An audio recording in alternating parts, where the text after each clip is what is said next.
أنا عاوز أفهم يعني إيه غسل واجب، وإيه الفرق بينه وبين الشاور العادي اللي بناخده ده؟ أنا أقولك، الغسل الواجب أو الاغتسال هو شاور عادي برضه، بس بيفرق فيه نيتك، إنك بتاخد الشاور ده بنية الغسل اللي يخليك تقدر تعمل عبادات زي الصلاة ومسك المصحف وغيرهم، وبيبقى الغسل ده لازم ليهم لما يكون في سبب ليه. هتقولي وإيه السبب اللي يخليني لازم آخد شاور؟ السبب ده ممكن يبقى الحيض والنفاس للبنات، بمعنى إن لازم البنت تغتسل أول ما دم الحيض أو البريود يخلص، أو لما الدم ينقطع بعد الولادة، وده اللي اسمه نفاس. تاني حاجة غسل الجنابة، سواء من علاقة زوجية أو اللي احتلم وهو نايم أو اللي عمل العادة السيئة وهي حرام طبعا، بس اللي يعملها لازم يغتسل عشان يقدر يصلي. طب لو حد من الجماعة دول كسل يغتسل علشان الجو برد مثلا وتوضى بس، ينفع يصلي؟ لا، ما ينفعش خالص وحرام عليه، ووضوءه وصلاته باطلين كأنه ما صلاش. يعني حتى الوضوء ما يمشيش معاك. طب في مواصفات محددة للشاور اللي هياخده ده؟ في أي حاجة زيادة يعني لازم يعملها في الغسل ده؟ الواجب اللي لازم يتعمل هو تعميم الجسم كله بالمية مع نية الغسل، يعني الجسم كله يتصب عليه مية من أول راسك لحد رجلك، وفي نيتك ان ده غسل. نيتك دي مش بتنطقها ببقك، هو بيبقى ده قصدك اللي في دماغك وبس. وطبعا لو قدرت تطبق سنة النبي عليه الصلاة والسلام في الغسل يبقى ده الصح والافضل طبعا. ماشي اطبقها، بس قول لي هعمل ايه. اول حاجة هتغسل مكان العورة، وبعدها تتوضى عادي خالص، وبعدين تغسل راسك كويس، وبعدها تخلي المية تنزل على جنبك اليمين الاول، وبعدها جنبك الشمال، وتنزل المية على جسمك كله، وبس كده خلصت يا سيدي. كده انت اغتسلت زي النبي عليه الصلاة والسلام.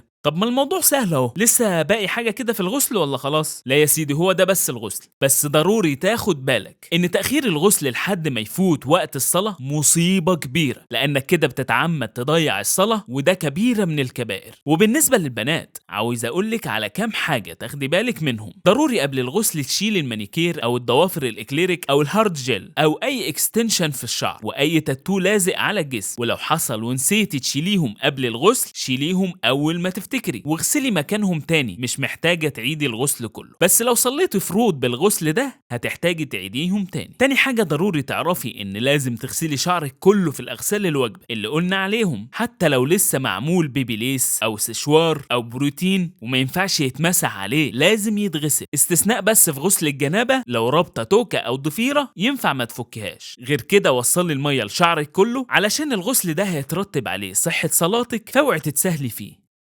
رسائل